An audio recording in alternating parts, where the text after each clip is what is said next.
Análise de O Turista Acidental. Primeiro, óbvio, quero elogiar o filme. Eu achei o filme sensacional. Achei o filme muito bom. Os atores, óbvio, são maravilhosos, mas o filme é de uma sensibilidade, assim. É tão gostoso você assistir um filme, assim, que deixa um sentimento bom em você, né? E tá tão raro isso acontecer. Então, quando a gente acha um que produz esse efeito, vale pontuar, né? Escolhi esse filme para falar do quê? De consciência arcaica e do efeito da consciência arcaica. E esse filme tem muitos elementos para a gente falar sobre isso.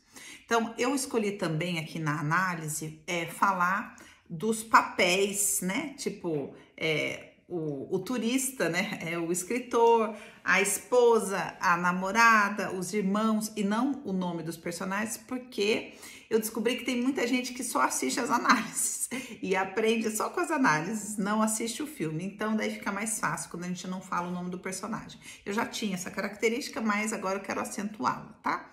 Então, vamos lá. Qual que é a história do filme? É um escritor que viaja para ensinar as pessoas a viajar.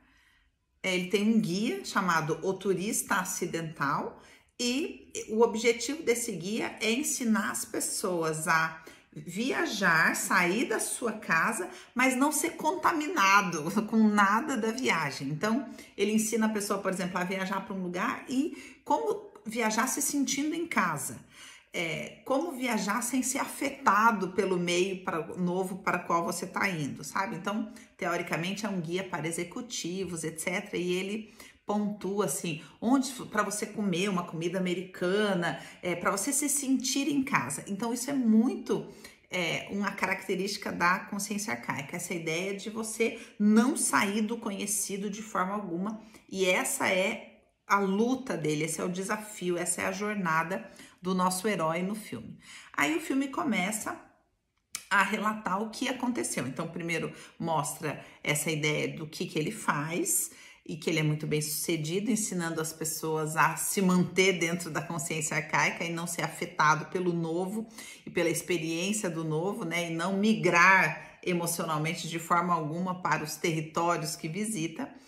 E aí depois o filme conta a tragédia. E qual é a tragédia? Eles perderam um filho. Então é um casal que que não está bem, ele volta para casa, ela pede o divórcio, diz que não está conseguindo lidar com aquilo, que ele está muito distante, que ele não sente, que ele não expressa as emoções, e ele fala que ele faz do jeito dele, mas ela decide ir embora. E aí ele começa a entrar numa depressão, numa tristeza, num mergulho, na verdade, no processo de cura dele, né? E aí eu quero pontuar algumas coisas, primeiro sobre o efeito dessa tragédia que Beth nos ensina, perder um filho. Então, Beth diz que é muito difícil para um casal conseguir permanecer junto após perder um filho, tá? Aqui no filme, o filho é assassinado, uma coisa, um acidente, o filho tem 12 anos, então é uma marca, assim, terrível. E durante o filme vai pincelando algumas cenas dessa história. Mas o que o Bert fala sobre isso? Primeiro, ele fala que é muito difícil para um casal ficar junto após perder um filho. Segundo, agora eu vou trazer isso para uma coisa mais comum, né? Que é o efeito do aborto, que também é a perda de um filho. E aí vocês vão entender isso numa escala maior, no caso de perder uma criança, como é no filme. Então, Bert diz que quando a gente vive um aborto espontâneo, os efeitos eles são pequenos na relação. Mas quando é um aborto provocado, ele diz que quando o casal não é casado, inevitavelmente um aborto provocado separa o casal. Agora, quando o casal é casado e faz um aborto, o efeito é que geralmente a vida sexual do casal deixa de existir, porque é dali que nascem os filhos. E aí, quando há uma perda de um filho, agora voltando para o tema do filme, que é a perda de um filho, né, que já existe, que tem 12 anos, geralmente aonde vai impactar diretamente na vida sexual? O casal é tão marcado pela tragédia que não consegue mais fazer filhos, ainda que essa não seja a intenção da vida sexual, né? A intenção explícita da vida sexual. Então, é o que acontece no filme. Eles perdem a intimidade, eles se distanciam, eles não conseguem lidar com aquilo e ela vai embora. E aí ele começa a lidar com as suas questões e aí aparece o primeiro sintoma que quem é que manifesta? O cachorro. E aqui quero falar com todos os meus alunos que trabalham com a veterinária sistêmica, né? E cada vez mais os cachorros, os animaizinhos, têm tomado para si os assuntos de seus tutores, como as crianças fazem pelos pais. Então, primeiro que ele precisa achar um lugar para deixar o cachorro, porque agora ele está separado, então ele precisa continuar viajando. E aí ele conhece aquela que vai ser a namorada pós-separação, tá? Que eu vou chamar aqui de namorada. E é um encontro bem inusitado, ela é muito legal, assim, ela é muito cheia de vida, né? Ela é o oposto. Ele é todo organizado, todo controlador, e ela é toda extrovertida, toda colorida, toda sem regras, enfim.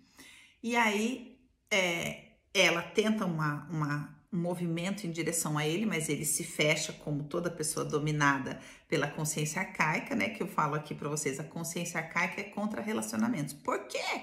Porque os relacionamentos nos convidam para o novo, os novos relacionamentos. E o objetivo da consciência arcaica é preservar o velho. Então, ela não é muito a favor, né? E aí o cachorro, de novo, a serviço, ele vai manifestar um sintoma. Então, vamos imaginar que fosse uma constelação. Qual é o tema? O meu cachorro morde estranhos, porque era isso que o cachorro dele fazia, mordia estranhos. E qual que é a grande questão aqui? O tema nunca é o tema. O que o animalzinho está manifestando, como muitas vezes a criança manifesta, é o sintoma do clã, que no caso a gente não aceita estranhos.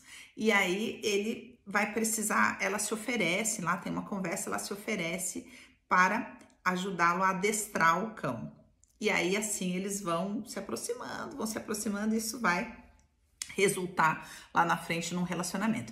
E aí nesse interim, quando ele começa a pensar em se mover em direção ao relacionamento, ele cai e quebra a perna. Isso é tão consciência arcaica, né? Ele se boicota completamente, aí ele não pode mais viajar e aí ele tem que voltar para casa do clã. E aí a gente conhece o clã, a irmã, os irmãos, né? E eles têm aquela vida paralisada, eles fazem exatamente a mesma coisa e a irmã é que cuida daqueles homens que como se fossem filhos dela. E aí surge a oportunidade da irmã se casar. E a irmã se anima toda para se casar e até consegue fazer o movimento. Se casa, mas não suporta. De novo, a consciência arcaica não suporta o casamento e volta. Não posso deixar, porque um dia ela foi lá na casa e viu que os irmãos, ninguém lavava roupa, não comia direito, e ela volta para ocupar esse lugar. E o marido vai pedir conselho para ele, para o nosso herói aqui, né, o escritor, e ele fala, convida ela para trabalhar com você, dá uma solução para ele, mas qual que é a solução final aqui? O marido vem morar com ela na casa do clã. Aí o ponto, por que eu queria marcar esse ponto para vocês? Porque essa é a solução possível e não é a idealizada. E muitas vezes a gente começa a adentrar nesse universo da constelação e a gente pensa, não, então, porque ela tem que romper, e ela tem que ir, e ela tem que isso. De fato, na teoria é isso mesmo, né? Na teoria idealizada é isso mesmo. Mas todo mundo consegue? Não, nem todo mundo tem força para isso. Mas existem as soluções possíveis e não só as idealizadas. Por quê? Porque o marido dela também sentia muita falta dessa vida familiar. Então eles tinham um hábito, tem uma cena lá que aparece várias vezes no filme, depois do jantar eles jogam um determinado jogo. Então eram os 3 irmãos, um deles é o nosso herói aqui do filme e a irmã. E aí o processo do filme é a tentativa desse moço, desse herói, sair dos efeitos da consciência arcaica. E aí, incrivelmente, qual que é a solução que a consciência arcaica vai fazer? Ela toma os que chegaram para representar os antigos. E aí, quem acabou de chegar no clã? O recém-casado. o marido da irmã. E aí ele vem para substituir, sentar no mesmo lugar ali daquele que está querendo sair. E aquele que está querendo sair fica liberado para sair. E a vida ali fica exatamente funcionando igual. Tudo igual. Ela voltou. Então, o marido acaba tendo um ganho secundário, que é viver uma vida familiar que ele gostaria. Ele sonhava, óbvio, que ia construir essa vida com ela na casa deles e com os filhos dele. Mas ele acaba vivendo isso parte como filho também ali junto com os irmãos. Então, uma solução possível, porém não idealizada, mas eles estão felizes ali dentro das amarras da consciência arcaica, tá? E aí o nosso herói fica livre para ir do estreito para o amplo e começar esse relacionamento com essa namorada. Então ele tem esse relacionamento com a namorada, e aí ele se envolve com o filho da namorada, que tem uma idade próxima do filho que ele perdeu, e aqui também tem uma possibilidade de reparação. Ele tenta adotar, esse menino é todo frágil, tem a falta do pai, um monte de assunto. E aí, obviamente, a esposa decide retomar o casamento. Ele ele prontamente abandona a namorada e volta para a vida dele, e esse é o certo, e pronto, acabou.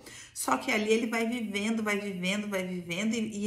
e a alma dele, né, e ele não tá conseguindo ficar ali, e aí vai vivendo todo esse processo dele acumular forças para ir. E de novo, quando ele decide ir, ele trava a coluna na cama e não consegue, e aí vem a esposa. Então, olha como o corpo manifesta as coisas da consciência arcaica. E aí, resumindo, no final tem uma cena linda, quando ele finalmente decide que não dá mais para ele continuar naquele casamento. Ele conversa com ela, né, com a esposa, e eles se abraçam, e ela abençoa a ida dele, sabe? E isso é uma cena, assim, bonita, madura, assim. Eles reconhecem que aquele casamento não é mais possível, e aí ele decide ir atrás da namorada, né? E aí o filme termina com essa cena linda, né? Dos dois se olhando, né? E ela entendendo. E os movimentos que ela faz, que são lindíssimos, investindo, né?